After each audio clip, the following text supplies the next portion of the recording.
ngeen jëf dal leen ak jàmm mbokk yi safo info Actubuzz ñu wax ci lu soxal candidature président Ousmane Sonko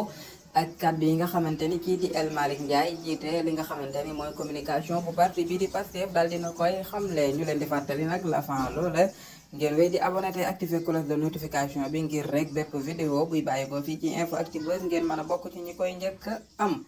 moom El Hadji Malick Ndiaye ni kiy démb bi nga xamante ni kii di mandataire bu Ousmane Sonko dem na fële di Ayib Daffé sa nga direction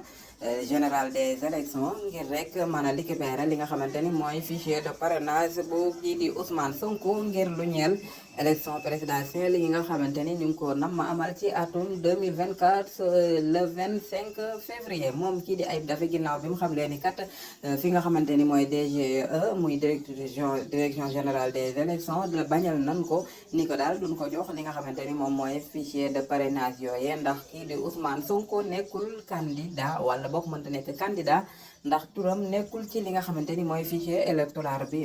bi ginnaaw boo xamante ni kii di Amadou Ba bu Pastef xam ne na ni loolee nekk na loo xamante ne lu jaarul yoon la jalgati la comme nin mosoon a xamee nguuru Macky Sall la ndax kat xam ñàkk nu valider candidat kenn rek moo ko war a def muy conseil constitutionnel mais direction générale des élections li leen war rek mooy képp ku ñëw ngir rek bëgg a jot ci fichier yooyee ñu jox ko ba xam lu conseil constitutionnel di dogal loolee waral na nag parti bii di Pastef ñu gis ay extradition yoo xamante ni teg nañ ko lu toll ci juróomi candidat ak Ousmane Sonko ku demee ni Bassirou Diomaye Faye ak kii di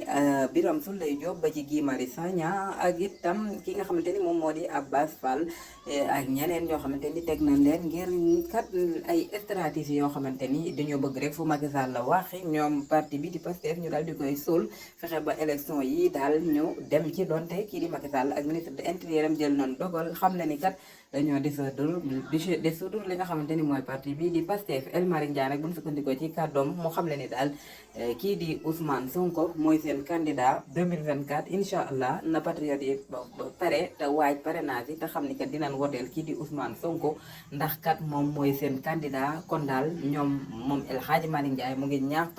patriote yi bu baax a baax di sàkku ci ñoom ñu gën a am confiance comme ni nga xamante ni ni leen ko amee woon ci lu jëm ci candidature kii di président Ousmane Sonko bi nga xamante ni jamono ji lii di état bu Sénégal moo ngi def nañ ko ci kaso bi ba jamono ji ñu bari di sikki sàkk ak bokkam ci élection yi ak it ñàkk cee bokkam kon moom El Hadji Malick Ndiaye daal mu ngi gën a rassuré di dellu si waat bu baax a baax ñi nga xamante ne ñooy fan ci ak soppe kii di Ousmane Sonko sympathisant ak militant yi ñu gën a takku jëm ci li jublu ci parrainage yi te xam ni kat dinañ parrainel kii di Ousmane Sonko te itam dinañ ko votel maanaam dinañ campagne ngir Ousmane Sonko muy kàddu yoo xamante ne kii di El Malick Ndiaye yëkkati na ko di xamle bu baax a baax ñii di patriote ñu am bu baax a baax confiance ci candidature bu kii di président Ousmane Sonko jërë ngeen jëfee fa Actubuzz